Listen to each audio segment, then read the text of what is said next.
Un instante, una foto. Hemos venido aquí hoy a muchas cosas. Una época de cambios que devienen un cambio de época. A muchas cosas, a caminar, a marchar, a saltar, a cantar. Una frase, un sentimiento colectivo, las ganas de hablar de nosotros en nuestro idioma. Pero entre tantas cosas de las que hoy hemos venido a hacer aquí a Mar del Plata hoy, nuestros problemas, nuestras soluciones, nuestra América adulta y soberana. Y cada uno de nosotros trajo una pala. Un fantasma recorre Europa y el mundo entero. Una pala de enterrador. Un continente que expone a la faz del mundo entero sus conceptos, sus fines, sus aspiraciones. Y una frase que lo resume todo. Porque aquí en Mar del Plata, gritada en el lugar indicado, está la tumba del Alca. En el momento exacto. Vamos a decirlo. Alca, Alca, al carajo. A partir de este momento, Alca, Alca, al carajo. Las fronteras se abren y la patria se agranda. Esto es Al Carajo. Noticias, política y cultura de América. Esto es Al Carajo. Alca, Alca, Alca, al carajo. Alca, Alca, Alca, al carajo.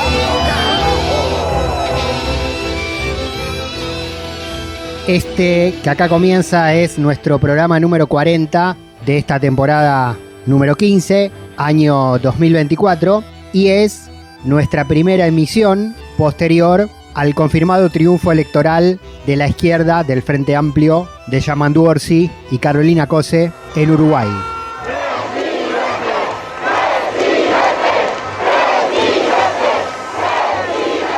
Voy a ser el presidente que construya una sociedad más integrada, un país más integrado, donde además, a pesar incluso de las diferencias, jamás nadie podrá quedarse atrás, desde el punto de vista económico, social y también político. Aprendí muchísimo, seguiré aprendiendo. Eso es lo que sé hacer, escuchar mucho, decidirnos y trabajar fuerte por un Uruguay mejor. Muchísimas gracias por todo este esfuerzo. Salud al Uruguay, salud compatriotas. Le vamos a dedicar la tapa de este episodio al análisis de lo que viene en el país rioplatense a partir de este cambio político, la derrota del Partido Nacional y sus aliados de la coalición y la vuelta, después de 5 años de gobierno de derecha, para el Frente Amplio, que vio interrumpido el proceso de 15 años de gobierno, primero de Tabaré Vázquez, después de Pepe Mujica y luego nuevamente de Tabaré Vázquez, con este paréntesis neoliberal de Luis Lacalle Pou, que se cortó con el voto popular del último 24 de noviembre y que además de la importancia que tiene a nivel local para Uruguay, mueve el tablero geopolítico de América Latina, indudablemente, de un Lacalle Pou cercano a Milei, a Noboa y a Peña, gobiernos de derecha de Argentina, Ecuador y Paraguay, un reposicionamiento del centro a la izquierda para la futura gestión Orsi, más cercano a Lula, a Boric, a Petro y a Claudia Sheinbaum, el eje Brasil, Chile, Colombia y México. Dejamos afuera del escenario, hasta que se acomoden las piezas, el eje Maduro, Venezuela, Díaz-Canel, Cuba, Daniel Ortega, Nicaragua. En este programa también vamos a reflejar un foro de mujeres radialistas realizado en el Distrito Federal Mexicano en el marco de la lucha contra la violencia hacia las mujeres. Como siempre tendremos cultura e historia, cine con Palis Carrera Griot, literatura con Mavi Sosa y la columna de historia de Juan Francisco Martínez Pería. Pero empezamos, como dijimos, por Uruguay. Lo hacemos a través del análisis de Fabián Cardoso, periodista y consultor en comunicación política, en contacto desde el territorio, en voz propia, desde la República Oriental del Uruguay para toda América Latina. Del Atlántico a los Andes, del cerro a la cordillera. Al Carajo. Las noticias de América. Con el resultado puesto, ¿cuál es la lectura política que haces desde tu expertise de lo que viene para Uruguay? Bueno, Es el reinicio de la etapa progresista, de la era progresista que durante 15 años tuvo con el Frente Amplio en el poder. Algo esperable, el gobierno de centroderecha de la calle Pou se había desgastado con episodios de corrupción, con promesas incumplidas, con pautas que había planteado que iba a resolver rápidamente y que no logró resolver, y que en ese caso, bueno, fue generando un clima que llevó a que también la consolidación de la figura de Yamandu Orsi y de Carolina Cose en una gran fórmula, una fórmula potente que el Frente Amplio presentó para esta ocasión, y bueno, y que ya está llevando a que se tenga este resultado esperado para muchos. Sí, una fórmula formada por dos intendentes, ¿no? El intendente de Canelones y la intendenta de Montevideo, que en sus respectivos territorios ganaron amplísimamente, y creo que la elección se gana por los votos de Canelones y Montevideo en la diferencia final con el interior, ¿no? Eso marca que hay una gestión apoyada también por los respectivos pueblos locales. Sobre todo Montevideo Canelones marca la diferencia, ¿no? Ahí es donde se marca la diferencia a favor. También el litoral, el departamento de Salto, que es departamento limítrofe con Argentina,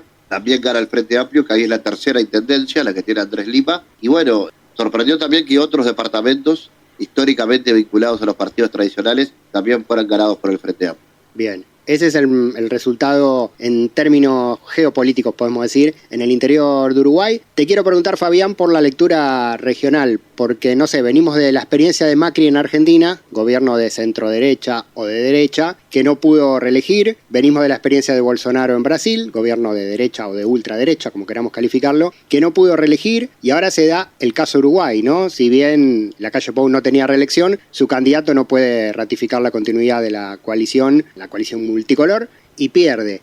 ¿Qué lectura regional haces? Claramente hay un tema con los oficialismos importante. Los oficialismos no logran retener el poder, y el caso también de las derechas. En el caso de la uruguaya, muy amplia, ¿no? Esta coalición multicolor tenía un partido de extrema derecha militarista, como es Cabildo Abierto, que de hecho llegó a tener el 10% del electorado y terminó con el 2%, cayó muchísimo, hasta un partido que se reivindica como de centro-izquierda, que es el Partido Independiente, que en la elección anterior tuvo el 3% y ahora tuvo el 1%. Tuvo solo un diputado. Y después los dos bloques tradicionales, el Nacional y el Colorado. Uno más neoliberal, otro más estatista. Bueno, esa alianza tan amplia no funcionó. No funcionó bien. Al gobierno le fue peor que a la imagen del presidente. O sea, la calle Pou termina con casi el 50% de aprobación, pero el gobierno con mucho menos, ¿no? Sí.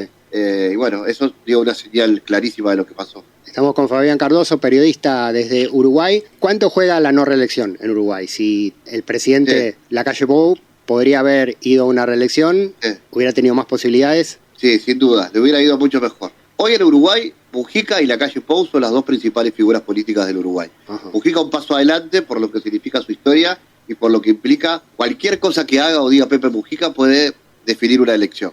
De hecho, Mujica con 90 años y un cáncer se metió en la campaña del último mes y transformó la campaña.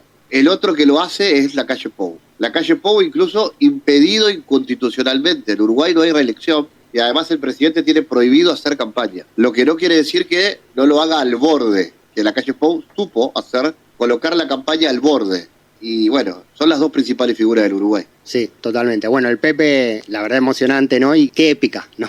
Más allá de lo que piense cada uno políticamente, qué épica un personaje con toda la espalda política y la historia política que tiene. A los 90 años, y como decís, con una enfermedad grave, terminal, se metió en la campaña y la ganó, ¿no? Entró en los últimos 15 minutos de partido. No sé si hizo el gol del triunfo sobre la hora, pero por lo menos la asistencia para el gol la metió. Transformó buena parte de la campaña, supo polarizar cuando tuvo que polarizar, supo dar un mensaje de construcción de unidad cuando tuvo que hacerlo, y sobre todo se colocó a Yamandu Orsi al hombro. Dijo, este es mi candidato, es de los míos. Que es verdad además, porque es una creación de él. Y bueno, con esa espalda era mucho más fácil ganar.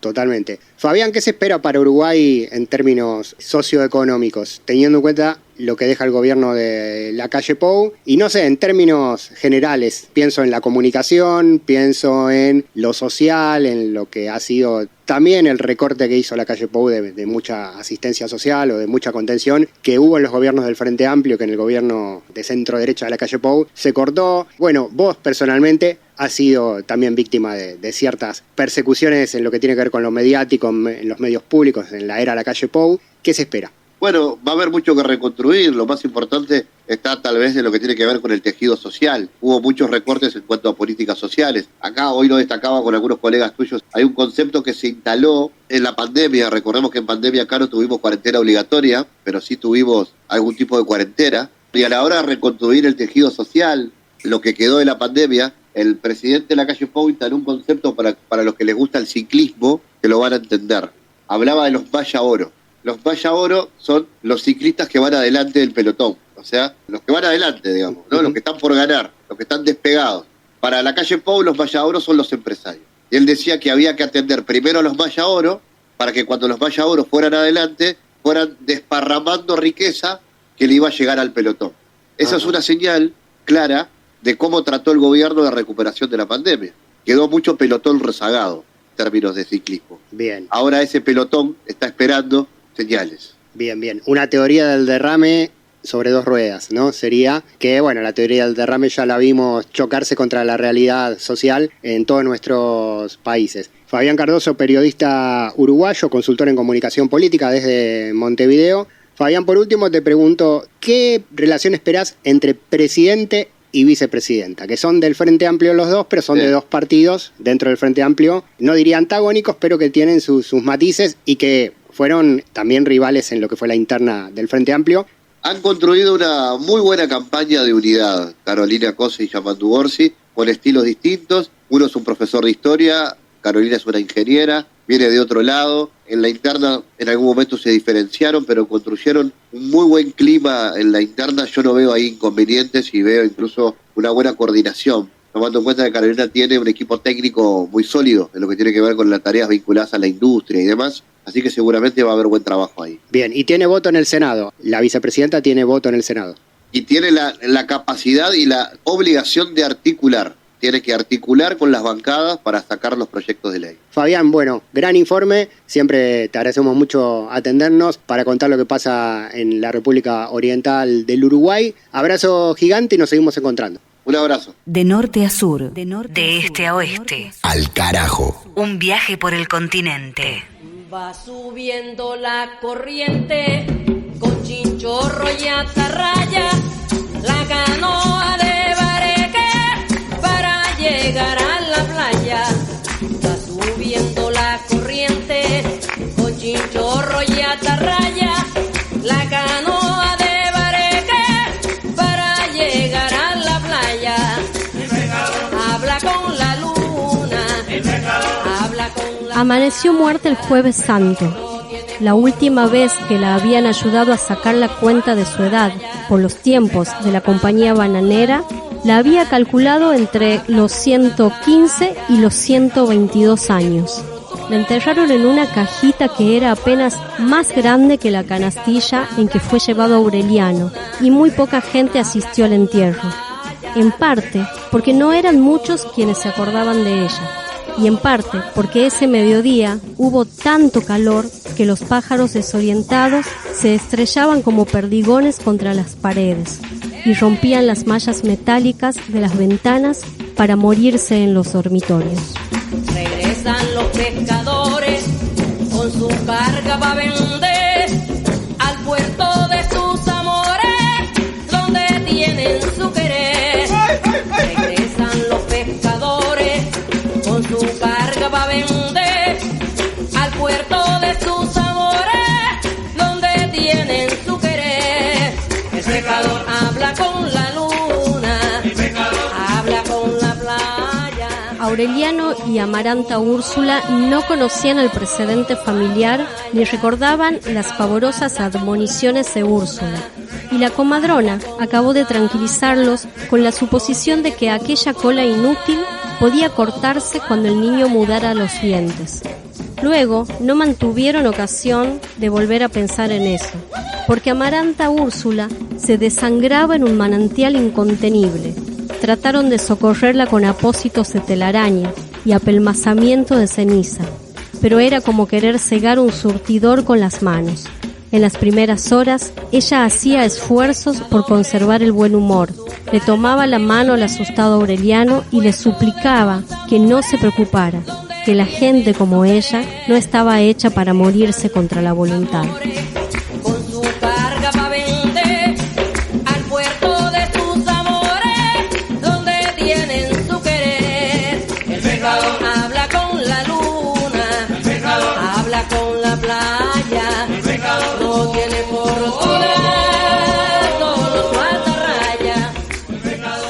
A medida que a Aureliano lo abandonaban las esperanzas, ella se iba haciendo menos visible, como si la estuvieran borrando de la luz, hasta que se hundió en un sopor. Al amanecer del lunes, llevaron una mujer que rezó junto a su cama oraciones de cauterio, infalibles en hombres y animales. Pero la sangre apasionada de Amaranta Úrsula era insensible a todo artificio distinto del amor. En la tarde, después de 24 horas de desesperación, supieron que estaba muerta, porque el caudal se agotó sin auxilios, y se afiló el perfil, y los verdugones de la cara se le desvanecieron en una aurora de alabastro, y volvió a sonreír. El pescador habla con la luna, habla con la playa, no tiene fortuna, solo su atarraya. Música y letras en Al Carajo. Totola Momposina con El Pescador, más 100 años de soledad, pasajes de la gran obra de Gabriel García Márquez en la voz de Mavi Sosa. Las luchas políticas, las luchas sociales de la región tienen su lugar. Al Carajo. Juan Francisco Martínez Pería, ahora en Al Carajo, para el espacio dedicado a la historia de América Latina y el Caribe en nuestro programa, entendiendo el presente a través de nuestro pasado colectivo. Juan, bienvenido una vez más.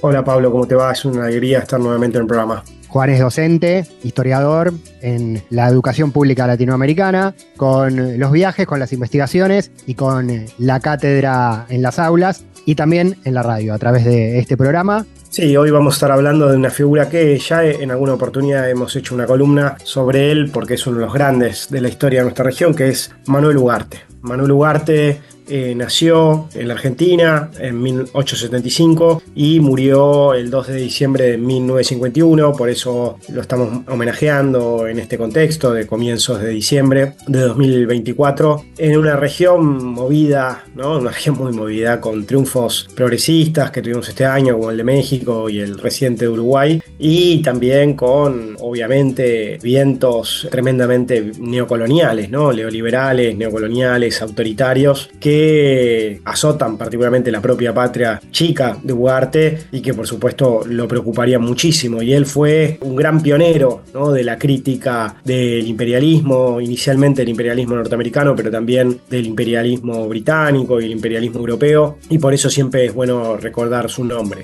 Ugarte fue un gigantesco intelectual argentino y latinoamericano que escribió una obra muy voluminosa, tanto de ensayo histórico y ensayo social y político, como también de literatura, sobre todo literatura. Yo me referí sobre todo a su ensayística histórica y su trayectoria política, pero Ugarte escribió mucho. El principal biógrafo de Ugarte, que es Norberto Galazo, siempre lo definió como un maldito, que fue perseguido y que tuvo que vivir gran parte de su vida en el exilio. Vivió gran parte de su vida en Francia, en España y también en Chile. De hecho, murió en el extranjero y tiene una trayectoria vital muy interesante. Él, como te decía, nace en 1875 en una Argentina que iba creciendo, como una Argentina que parecía un país pujante, pero que en realidad escondía una enorme desigualdad y una situación de dependencia. Nace en el seno de una familia, la verdad que rica, con muy buen pasar, y de muy joven, se va a estudiar a Francia, se va a vivir a Francia. Obviamente que era el destino típico, ¿no? De la intelectualidad de la élite latinoamericana y argentina. Recordemos, yo siempre cito, Victorio Campo, que ya decía que ella aprendió a hablar primero francés y después castellano, y entonces generalmente pensaba en francés y después lo escribió en castellano, ¿no? Ugarte nació en ese contexto, pero rápidamente tuvo un despertar antiimperialista y latinoamericanista muy marcado por lo que ocurre a fines del siglo XIX y también por el contacto con otros grandes intelectuales, ¿no? Como la figura de Rubén Darío, José Enrique Rodó de Uruguay, Rubén Darío de Nicaragua, Gabriela Mistral de Chile, y también su experiencia con las izquierdas europeas, ¿no? También con una relación muy fuerte y compleja con el Partido Socialista Argentino y particularmente con figuras como Juan B. Justo y una figura que estuvo mucho más cercana que fue Alfredo Palacios. Hay un acontecimiento que nosotros ya hemos hablado muchas veces en este programa, pero que es importante que lo repitamos porque la historia es olvidada por los grandes medios de comunicación y porque la historia, no digo que se repite, pero los espectros del pasado todavía sobrevuelan el presente, ¿no? Sobre todo la expansión y la influencia norteamericana imperialista en nuestra región. Hay un acontecimiento clave, ¿no? Que es 1898, que es la intervención de Estados Unidos en la guerra de Cuba, ¿no? La guerra de independencia de Cuba. Estados Unidos se entromete y derrota muy rápidamente a España, y lo más importante es que reemplaza a España como potencia colonial directa en la región, se queda con Puerto Rico, se queda de forma neocolonial con Cuba y después en el Pacífico se queda con Filipinas, con Guam, donde todavía están, en Puerto Rico todavía están, apenas muy mal disimuladamente, ¿no? Con este Estado libre asociado que los compañeros y compañeras de Puerto Rico dicen no es ni Estado, ni libre, ni asociado. En la volteada también conquistan Hawái, es otra cosa aparte, pero digo, es parte de esto. Y después ya en 1903 tenemos, bajo la presidencia de Theodore Roosevelt, ¿no? El desmembramiento de Colombia, la independencia de Panamá, la independencia neocolonial de Panamá, el canal de Panamá, la intervención, toda esta década del 10, una fuerte década de intervenciones en toda la región del Caribe y de Centroamérica. Ahí está el gran constructor del imperio norteamericano, estadounidense, que es Theodore Roosevelt, y después lo van a seguir figuras como Taft y Woodrow Wilson que van a continuar, incluso profundizar. Ugarte es parte de una generación que se conoce generalmente como la generación del 900, una generación que en términos literarios e intelectuales es antipositivista. El positivismo había sido el discurso hegemónico en ese momento, en términos literarios va a ser modernista, pero sobre todo lo que nos interesa acá es este antiimperialismo, ¿no? Hay una figura clave en ese momento, hay dos figuras centrales que son Rubén Darío, que yo ya lo había señalado, gran poeta nicaragüense, y José Enrique Rodó, que escribió un libro clave que es El Ariel, del cual en una columna reciente estuvimos hablando, ¿no? Del Ariel y el arelismo, que es un movimiento antiimperialista latinoamericanista de conciencia de nuestra región, ¿no? De una identidad y cultural compartida y de fuerte raigambre anti-estadounidense. Ugarte forma parte de eso, pero como dice muy acertadamente Norberto Galazo, ¿no? el gran referente en la obra de Ugarte, la particularidad de Ugarte va a ser una muy temprana síntesis entre socialismo y estas ideas, ¿no? En general, los otros autores y autoras que estamos mencionando van a tender a ser más liberales o más moderados, o incluso van a tener una mirada, si se quiere, como más culturalista, y Ugarte muy tempranamente va a empezar una síntesis entre socialismo, antiimperialismo y latinoamericanismo. Esto era muy raro porque la izquierda latinoamericana y particularmente la izquierda argentina, en la cual él se va a enmarcar, va a formar parte del Partido Socialista, del cual lo van a expulsar varias veces por sus ideas.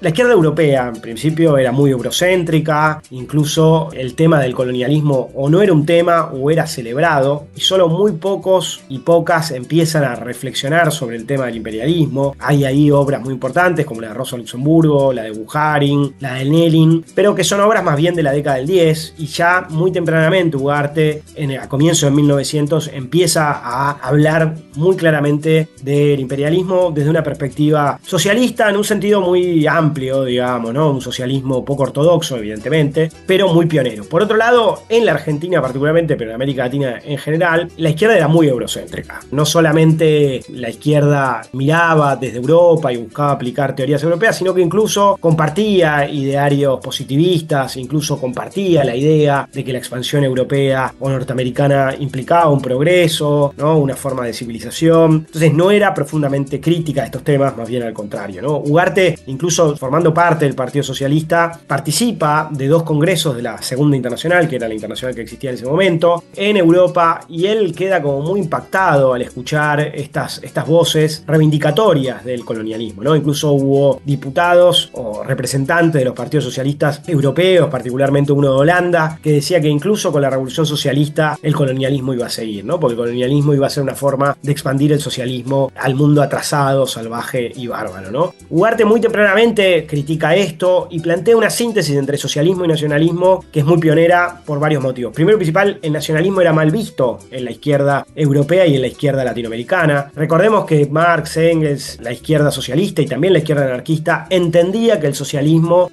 tenía que ser internacionalista y entendía que la nación y el nacionalismo era una creación de las burguesías para dividir y dominar a las clases obreras. Parte de esto uno podría decir que es correcto, pero lo que va a plantear Ugarte es que eso no puede ser generalizado y que hay que asumir lo que llamaríamos una mirada nacional, una posición nacional. Esta mirada nacional tiene varias dimensiones. La primera y principal es entender que el socialismo no puede ser igual en todos lados. Está bien que el socialismo en Francia, el socialismo en Bélgica o el socialismo en Holanda va a tener otras peculiaridades y que un análisis socialista no puede ser universal en un sentido abstracto, digamos, ¿no? Quiero decir, puede tener un objetivo, un horizonte internacionalista. Ugarte decía, bueno, el internacionalismo es fenómeno, está bárbaro, pero es un punto de llegada, no es un punto de arranque, porque la realidad es otra. Las naciones, nos gusten o no, existen. La primera cuestión es esto, ¿no? Pensar la particularidad. La segunda cuestión clave, y esto es fundamental, él dice algo así como si el socialismo, en un texto muy pionero de 1908, se llama Socialismo y Patria, si el socialismo busca la equivalencia, digamos, entre las clases sociales y la abolición de las clases sociales, bueno, el nacionalismo que yo propongo busca lo mismo a nivel de nación. Él muy explícitamente, algo que también van a plantear autores posteriores, como decíamos antes Lenin, por ejemplo, él va a diferenciar muy claramente distintos tipos de nacionalismo, ¿no? Retomando de vuelta esta mirada, la necesidad de una mirada nacional y particular que rompa con ese nacionalismo abstracto, él va a decir, sí, fenómeno, está muy bien que en Europa, digamos, la nación divide a las clases obreras, eso está muy bien, y por otro lado él va a decir, evidentemente el nacionalismo europeo es un nacionalismo imperialista, el nacionalismo norteamericano es un nacionalismo imperialista, incluso racista, pero lo cierto es que el nacionalismo de los pueblos periféricos y colonizados y semicolonizados, como el caso de América Latina, puede tener una clara dimensión emancipatoria, ¿no? Entonces, cuando él habla de la nación, él habla, por un lado, de reivindicar la particularidad, por otro lado, de reivindicar cierta cultura propia. Él va a hacer bastante hincapié en la necesidad de una literatura, ¿no? Y de una ensayística que dé cuenta de lo nacional y popular, digamos, en un sentido amplio, ¿no? Y además, en esta idea de un nacionalismo de liberación, un nacionalismo emancipatorio. Entonces él va a plantear esta idea de socialismo y nación, ¿no? Socialismo y patria, en una clave muy, muy distinta y muy disruptiva, Pablo, ¿eh?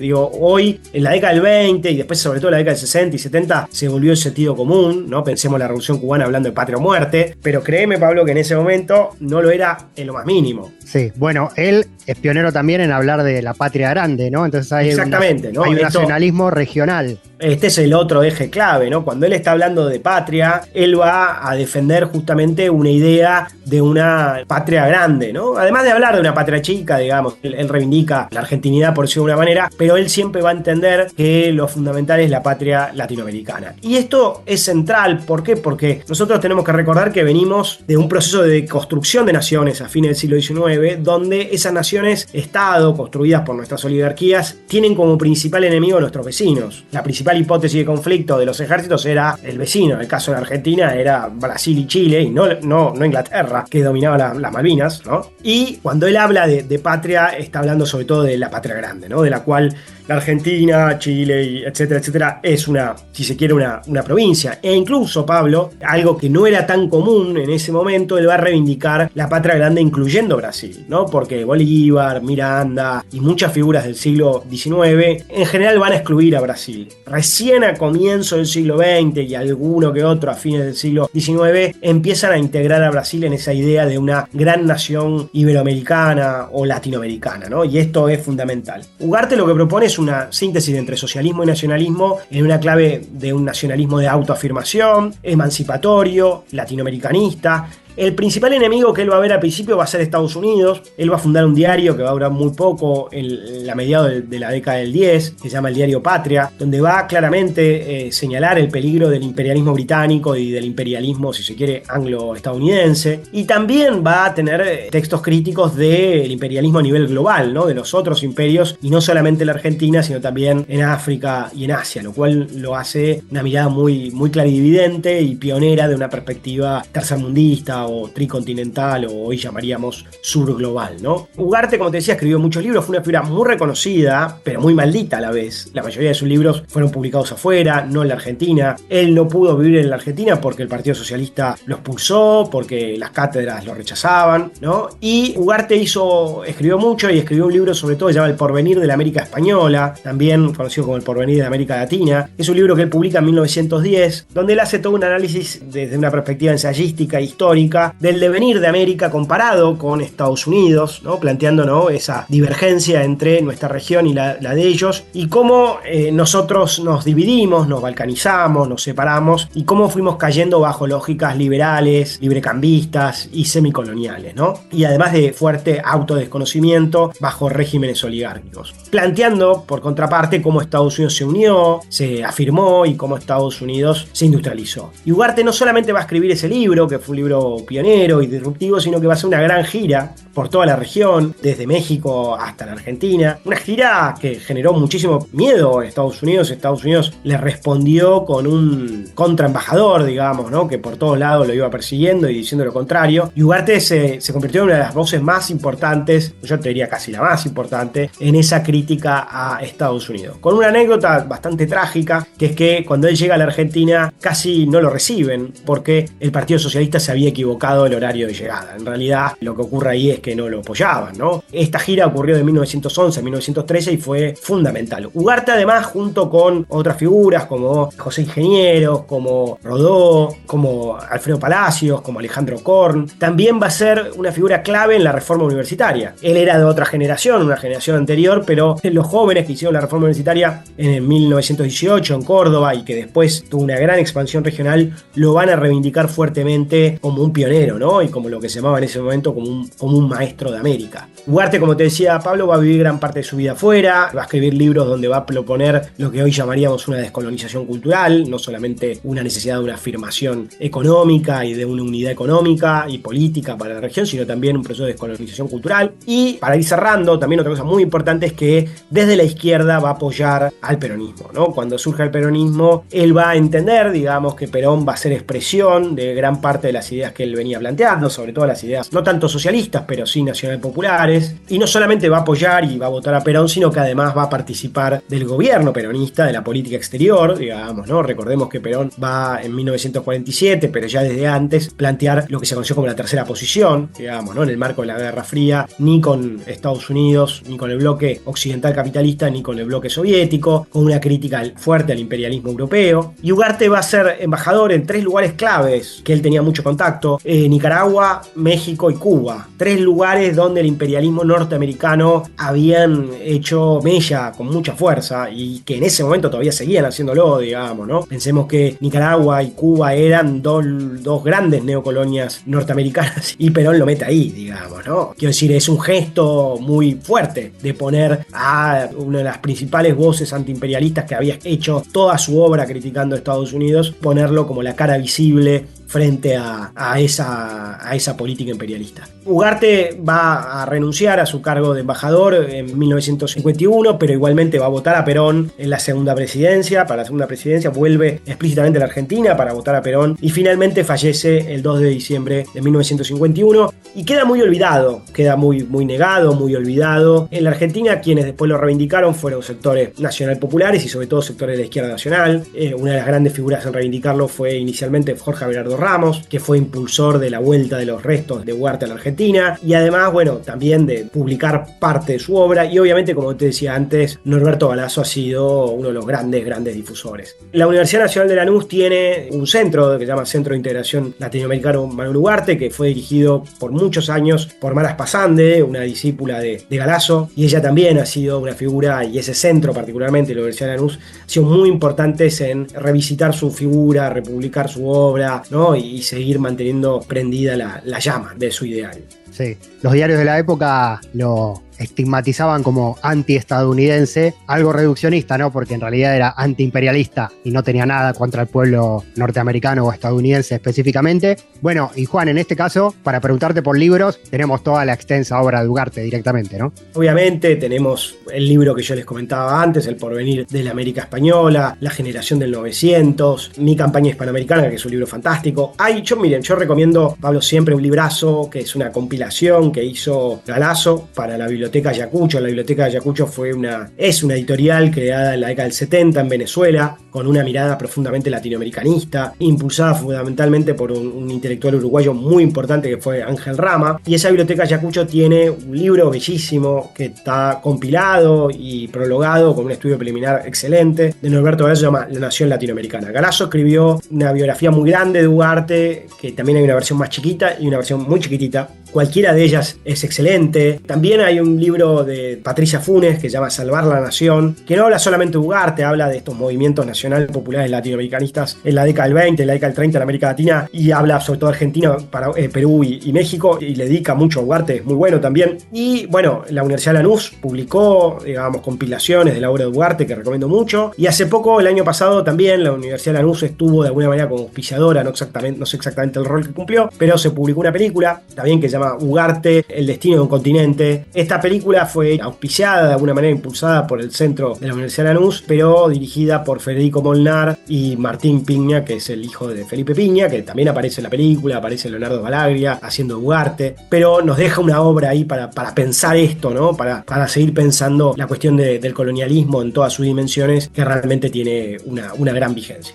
Sí, está la parte de su obra política y la parte de su obra literaria, así que se puede entrar por los dos flancos. Por todos lados. Totalmente. Manuel Ugarte en Al Carajo, de la mano de Juan Francisco Martínez Pería, muy interesante. Para cerrar la columna, mi aproximación a Ugarte fue el libro La Patria Grande, que es de los años 20, cuando hablar de la Patria Grande era, como dijiste vos, casi fuera de tiempo, como un adelantado, así que es muy interesante ahí también esa cuestión temporal o de pionero de Ugarte en esas discusiones. Un abrazo, Juan. Muchísimas gracias, un abrazo para vos y para toda la audiencia. Continuamos en Al Carajo. Presente la historia, presente la política, presente la literatura, presente la cultura en este programa latinoamericano.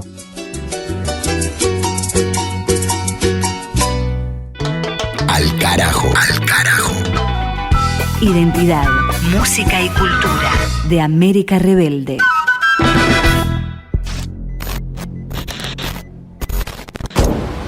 Y para seguir contando historias de América Latina en este ciclo radial, ahora nos vamos al cine.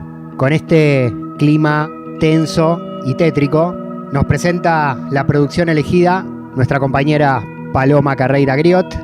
Hola Palis, ¿a dónde vamos? Hola Pablo, hola a todas las audiencias de Al Carajo en todo el continente. En esta oportunidad el cine nos lleva a Argentina con la película Cielo Rojo, Gigantes de Metal. Mira, necesito que retires un sobre en Avenida La Plata 1233, planta baja. Esta película de ficción, de terror psicológico de Marcelo Leguiza, se estrenó en el año 2022 y cuenta la historia de Bianca, una mujer que en principio no conocemos demasiado de ella, que trabaja en una oficina como secretaria, hasta que por medio de un insólito pedido comienzan a desatarse algunos de los oscuros tramas de su infancia. Bianca, ¿querés contarme algo? ¿Algo que te pase? ¿Algo que te esté molestando? Vamos a ver cómo Bianca es secuestrada en manos de un hombre conspiranoico, lo que desatará en la mente de la protagonista una guerra en la que se va a tener que dilucidar un poco entre qué es lo real, qué es lo imaginario, y a medida que va avanzando la historia y se va desenlazando, también va a ir creciendo el clima de misterio y suspenso. Hay cosas que están en mi cabeza y las repito. Ay, ¿qué pasa, Bianca? ¿Qué te pasa? La vida de Bianca va a cambiar por completo, va a estar conviviendo con custodia permanente, con estudios médicos, y también a raíz de lo que le pasó va a llegar a los medios su caso y también va a tener que transitar por medio de una sociedad que la cuestionará, que va a cuestionar el relato de lo que ella vivió y de lo que ella le pasó.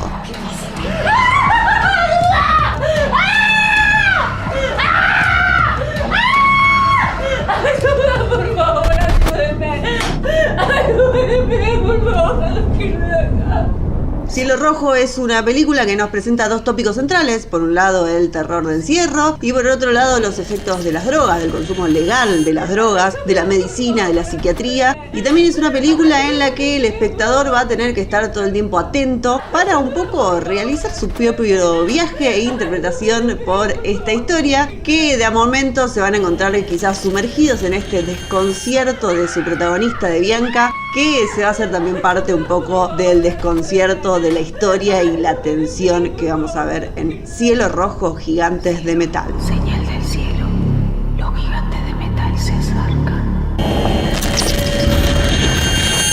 Pueden encontrar esta ficción, este terror psicológico de Marcelo Leguíza en las plataformas para verlo. Ni tratados de libre expoliación, ni tratados como incapaces. Al carajo.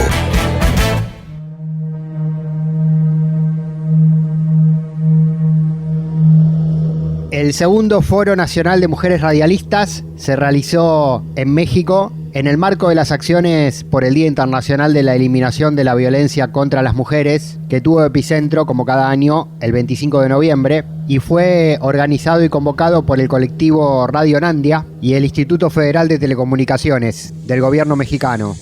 Se desarrollaron conferencias magistrales, mesas de diálogo y experiencias de mujeres referentes de la comunicación social, comunitaria, indígena y afromexicana, y también voces de distintos lugares de América Latina y el Caribe.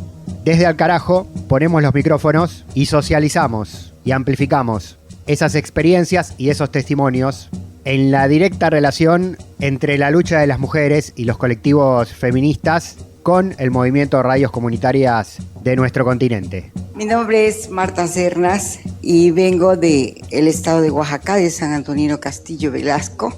Una compañera pues más de ustedes radialista, pues ya grande. Más sin embargo estamos haciendo un trabajo con nuestras jóvenes de la comunidad y creo que es un trabajo hermoso. Somos una radio comunitaria que está iniciando su trámite. Nos hacemos llamar DISA, la palabra hermosa. Eso quiere decir en zapoteco, DISA. Nuestra comunidad es floricultora, por eso nuestro traje regional es hoy precisamente. Eso me representa.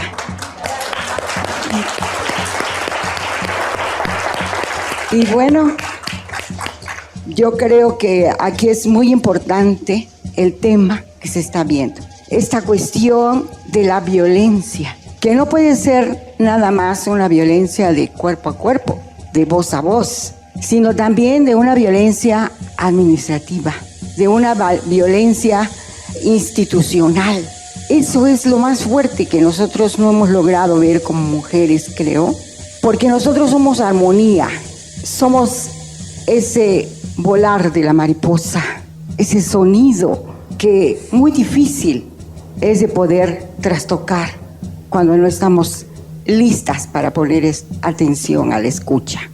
Testimonios de las mujeres radialistas comunitarias de México en el segundo foro realizado en el marco del Día Internacional de la Eliminación de la Violencia contra las Mujeres, que tiene calendarización el 25 de noviembre de cada año, recordando el asesinato de las hermanas Mirabal en la República Dominicana por oponerse a la dictadura de Rafael Leónidas Trujillo, 25 de noviembre de 1960. Marcan la historia de la lucha feminista latinoamericana y global.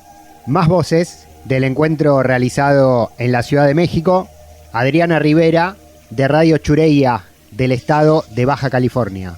Desde la perspectiva de la radio, nuestro enorme trabajo es la apropiación de la tierra, para poder tener la conciencia de que este también es tu espacio, es además donde estás creciendo. Y lo voy a hilar con lo que mencionó ella sobre la feminización de la pobreza. Les puse estos ejemplos de los grandes retos en materia de servicios públicos, porque evidentemente quienes más le pegan es a las mujeres pobres de las mujeres. Es decir, cuando no se tiene una posibilidad económica, no te queda de otra, más que ajustarte a lo que tienes en circunstancias bastante desfavorables.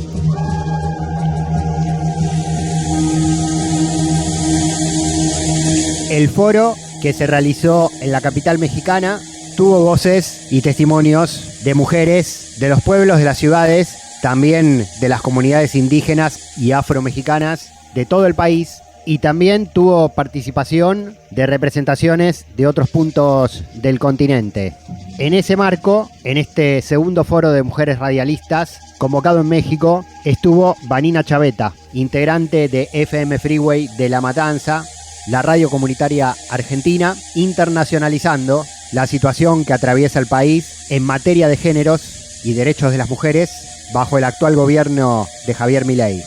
Como se daba el foro en el marco del 25 de noviembre, me tomo el atrevimiento de empezar primero por plantearles cuál es el estado actual de las políticas de prevención de la violencia hacia las mujeres y las diversidades sexuales en Argentina. Me pareció que era un buen espacio ofrecer esta información.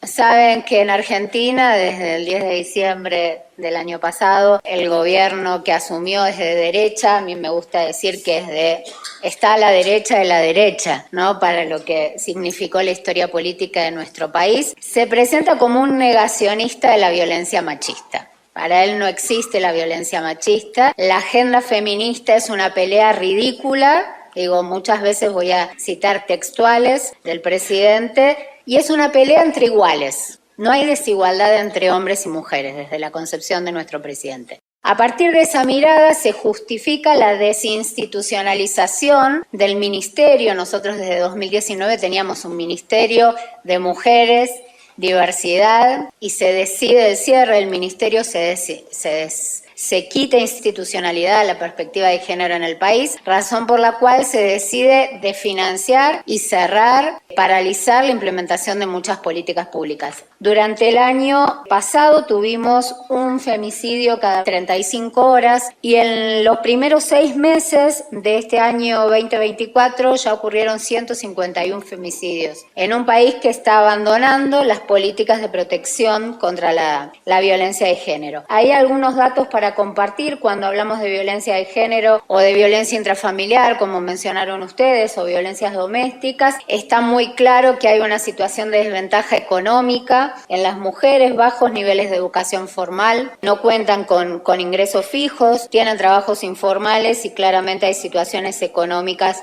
de vulnerabilidad. Más datos en la conferencia de la ONU, de 170 estados que votaron a favor y 13 abstenciones, entre ellas Irán, un país que no ha estado acompañando políticas de prevención de la violencia. Bueno, Argentina fue el único país que votó en contra de las medidas de prevención contra la violencia hacia las mujeres y diversidades sexuales. Sí hay una clara feminización de la pobreza en Argentina y un dato relevante que también forma parte de esta política negacionista sobre las cuestiones de género es la de la brecha salarial. Según datos oficiales, ¿no?, del Instituto Nacional de Estadística y Censo argentino, las mujeres ganamos 27% menos que los varones. Como les decía, ya no tenemos más ministerio y entre enero y junio del 2024 se subejecutaron presupuestos vinculados. El Estado argentino prohibió la perspectiva de género en la administración pública nacional. Con esta medida se destierra cualquier mirada que apunte a revisar, a reflexionar, a cuestionar los roles de género, los espacios y los atributos socialmente asignados a los varones y a las mujeres.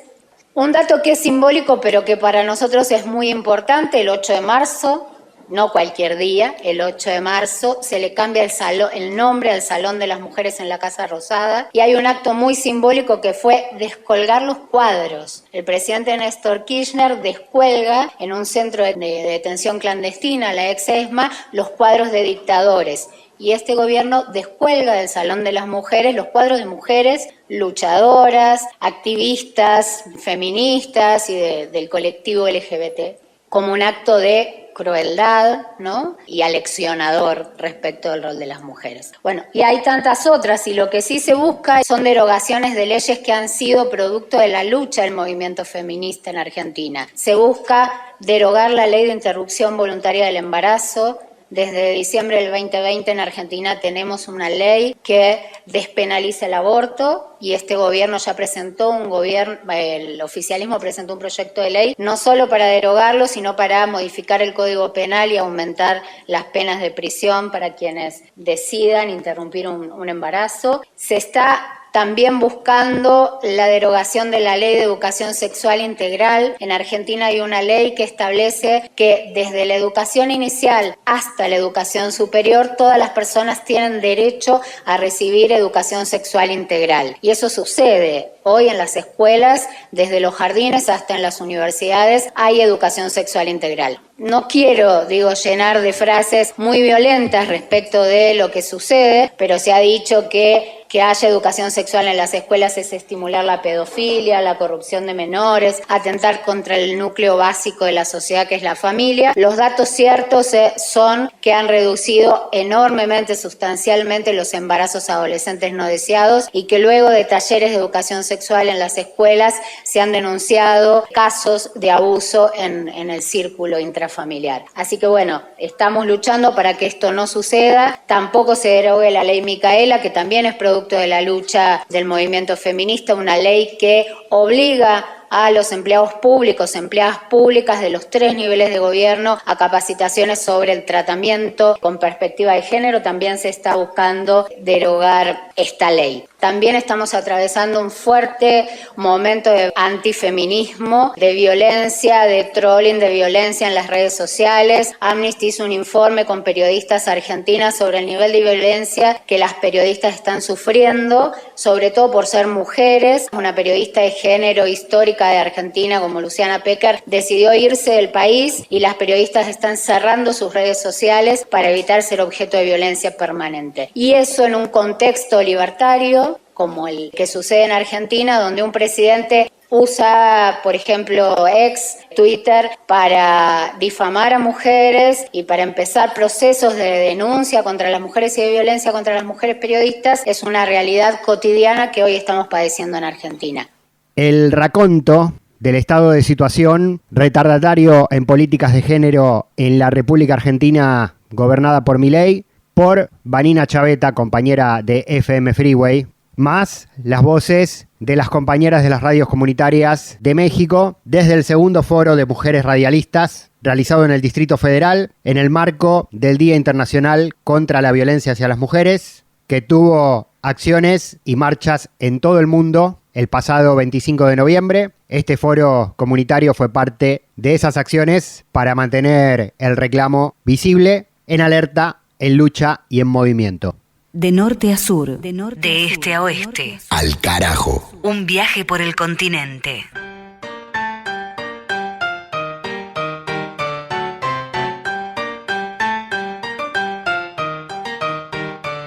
Tita, después de recoger la cocina, empezó a guardar trastes y ollas en su lugar. Aún no tenía sueño, mejor aprovechaba el tiempo en eso que dando vueltas en la cama. Experimentaba una serie de sentimientos encontrados, y la mejor manera de ordenarlos dentro de su cabeza era poniendo primero orden en la cocina. Tomó una gran cazuela de barro y la llevó a guardar a la hora 1/4 de los triques, antes cuarto oscuro. A la muerte de mamá Elena vieron que ya nadie lo pensaba utilizar como lugar para bañarse, pues todos preferían hacerlo en la regadera, y tratando de darle alguna utilidad, lo convirtieron en el cuarto de los trebejos. En una mano llevaba la cazuela y en la otra un quinqué. Entró al cuarto cuidando de no tropezar con la gran cantidad de objetos que estaban en el camino del sitio donde se guardaban las ollas de cocina que no se utilizaban frecuentemente. La luz del quinqué le ayudaba bastante, pero no lo suficiente como para alumbrar las espaldas, por donde silenciosamente se deslizó una sombra y cerró la puerta del cuarto. Al sentir una presencia extraña, Tita giró sobre sí misma y la luz delineó claramente la figura de Pedro, poniendo una tranca en la puerta. «Pedro, ¿qué hace aquí?»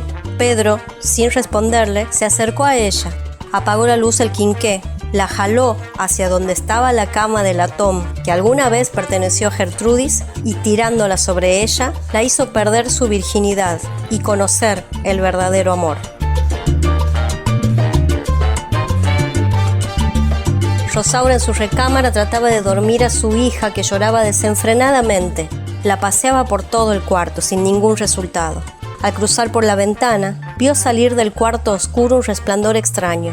Volutas fosforescentes se elevaban hacia el cielo como delicadas luces de bengala. Por más gritos de alarma que dio llamando a Tita y a Pedro para que lo observaran, no tuvo respuesta, más que de Chencha, que había ido a buscar un juego de sábanas. Al carajo. Aquí se queda la clara, la entrañable transparencia de tu querida presencia, comandante Che Guevara. Cerramos este episodio número 40 de este año 2024 de Al Carajo con esa lectura de Mavi Sosa, otro pasaje de la novela Como agua para chocolate de la mexicana Laura Esquivel. Estábamos en México también con la crónica del segundo foro de mujeres radialistas en el marco del Día Internacional contra la Violencia hacia las Mujeres. Estuvimos en el cine latinoamericano con Palis Carreira Griot. Pasamos por la historia del continente con Juan Francisco Martínez Pería en su columna.